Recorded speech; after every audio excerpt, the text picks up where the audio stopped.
Thanks for coming by and checking out Pete's Snakebite Kit again. What we're going to talk about today is a 400-mile report. We've got right about 400 miles on it. I've done a little bit of maintenance. I've driven it some, gotten a feel for some things.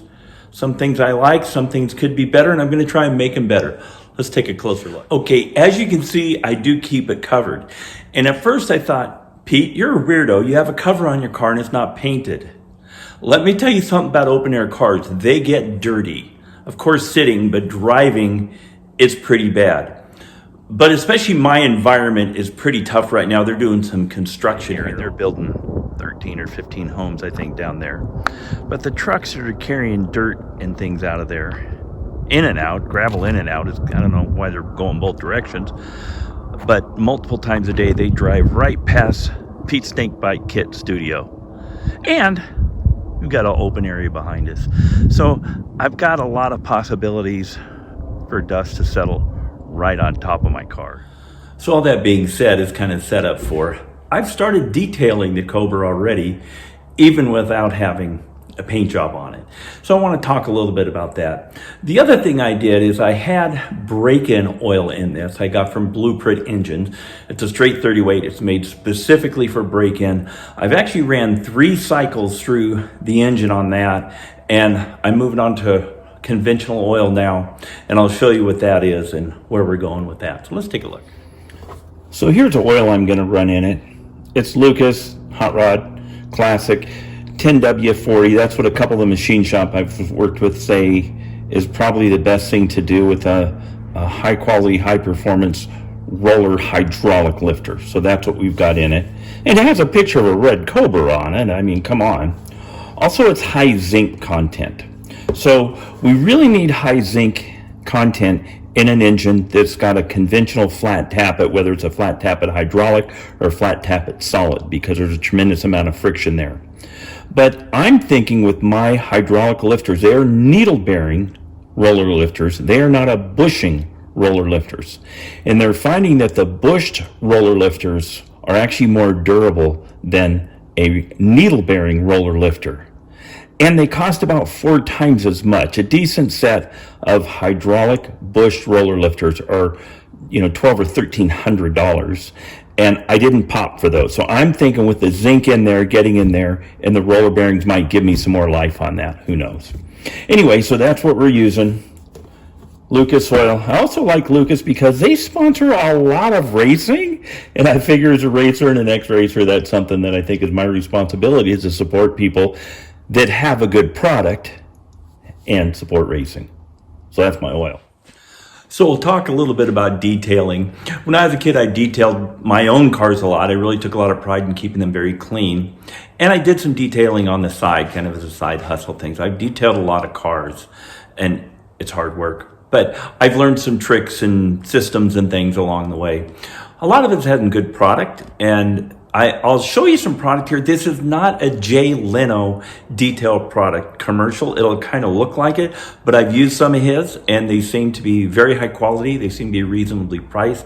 So let's take a look at some detail stuff. If you're gonna keep a car clean, plan on throwing away a lot of these. These are not a lot of money. They've gone up like everything else, but they're still $20 for whatever this comes with, 36 of these. Do not detail a car with a towel you think is clean. Do not wipe off critical engine parts with a towel you think is clean. These are made to get dirty and to throw them away. Like I say, these cost some money, but they're usually a lot cheaper than the stuff you're trying not to damage. So wherever you find your deal on these, keep stocked up on these so you never end up using something you think is clean and then you get really mad afterwards because you scratched the paint, you've scratched glass or something like that. Okay, so microfibers. Let's talk about clay bar. This is Meguiar's. These are Meguiar's, clay. This is really nice for getting fallout and stuff off of your paint. You rub it, you spray it with this so it lubricates as you're spraying, and it pulls the junk off of the paint. I used it a lot on the body on my Cobra. The body of my Cobra sat in the shop in Hurricane after it was finished, and it's a welding, grinding, painting, priming, everything going on in there. And there's a lot of junk on it, to be honest. And I haven't even gotten all of it out. I think some of it may take a actual wheel and cut the stuff off.